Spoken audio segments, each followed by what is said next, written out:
bihalal. Jadi kalau bisa dikatakan ini sudah seperti budaya kita, budaya yang dijalankan tidak lain dan tidak bukan isinya adalah dakwah, mengajak kita semua dalam kebaikan, disebut halal bihalal, biar tidak ada yang haram, tidak ada yang diantara kita punya salah, punya dosa. Sebab di dalam hadis Nabi SAW, Nabi bersabda, la yahillu muslim an yahjura akhahu fawqa thalath. Kata Nabi SAW, tidak halal. Di para ulama kita banyak ngambil kata halal bihalal, karena ada yang tidak halal, berarti artinya haram. Apa itu la yahillu muslim an yahjura akhahu? Tidak halal bagi muslim yang menjauhi saudaranya, tidak mau berbicara, tidak mau syukur sapa lebih dari 3 hari, kata Rasulullah.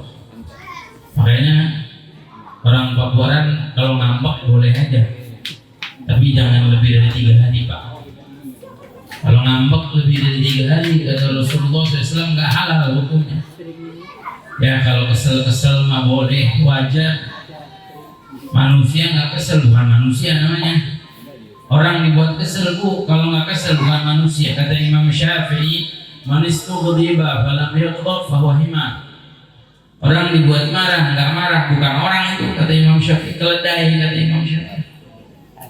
Tapi kata Nabi SAW, jangan lebih dari 3 hari. Kalau ngambek mau wajar. Orang kalau kesel wajar.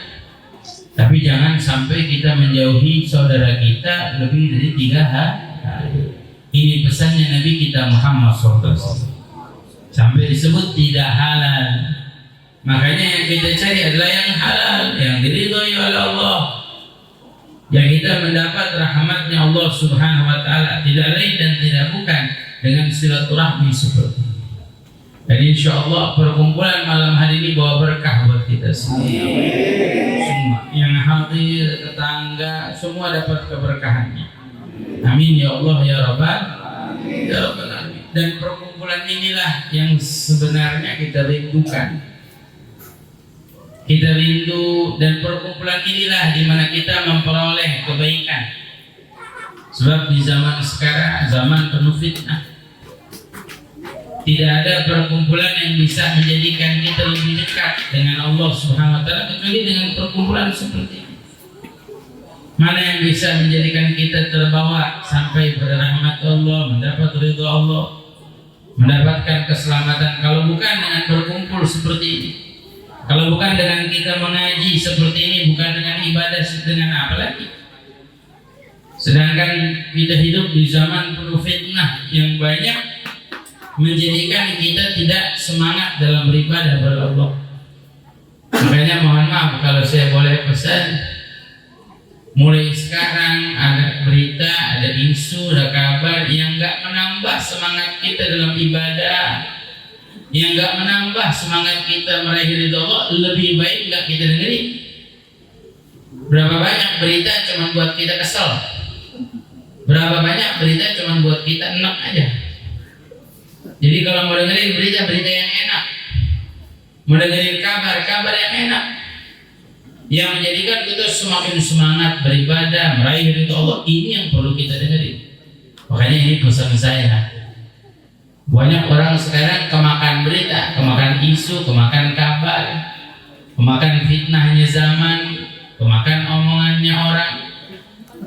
Tidak sedikit yang mereka sampai diadu domba karena omongan orang, karena fitnah. Mudah-mudahan Allah selamatkan kita semuanya, amin. Amin ya Allah ya Rabbal. Sampai kemarin sebelum Ramadan, Pak, saya ada ngisi kuliah subuh di satu masjid. Dari sini saya nilai, saya hasilkan bahwa banyak orang itu kemakan omongan sampai dia berpikir dengan berita. Mikirnya itu luar biasa. Saya waktu itu habis salat subuh, isi kuliah subuh, ini sebelum Ramadan. Tiba-tiba habis selesai, ada bapak-bapak datang ke saya dengan wajah yang serius, mukanya serius, Bu. Tahu-tahu ngomong, Bib, Ini gimana ya Beb? Ini dunia kacau. Ini Ukraina sama Rusia perang. Ini perangnya bawa dampak besar. Ini begini, ini begitu. Saya bilang Masya Allah Pak. Sampai saya bilang masih subuh ini Pak. Ya masih subuh udah ngurusin perang Rusia sama Ukraina.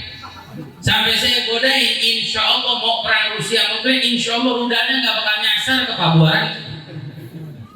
Kenapa kita jadi mesti ngurusin hal yang bukan porsinya kita? Hal yang bukan harusnya kita pikirkan itu ada yang mikirin ada. Kadang kita tuh menempatkan diri kita memikirkan sesuatu yang bukan porsinya kita pikirin.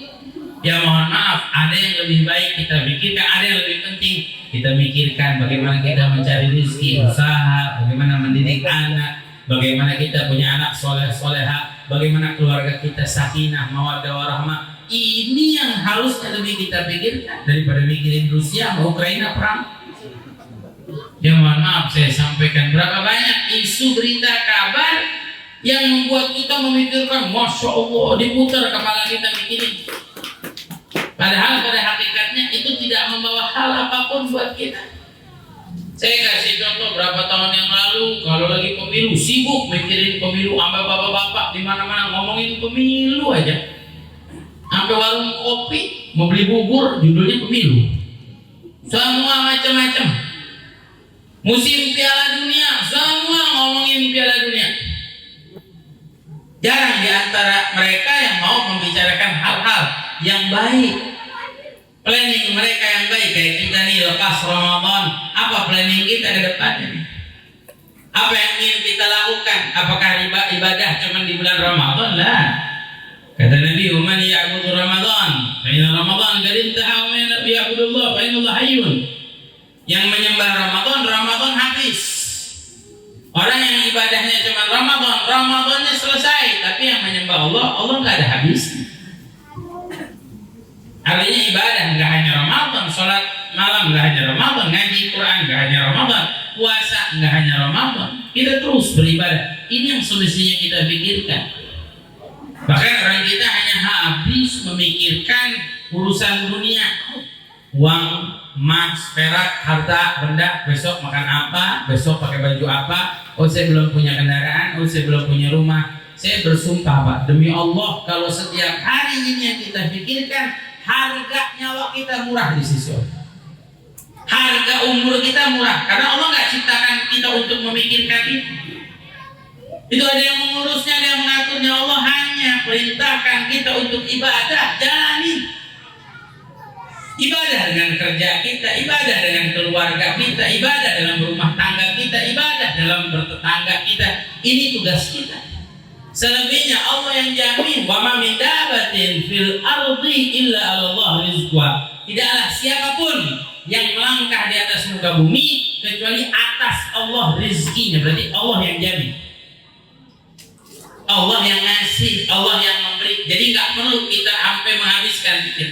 Sampai di dalam satu hadis qudsi, khalaqtuka lil ibadah fala tal'ab wa dhamintu laka rizqa fala tal'ab. Kata Allah, aku menciptakan kamu, jangan main-main.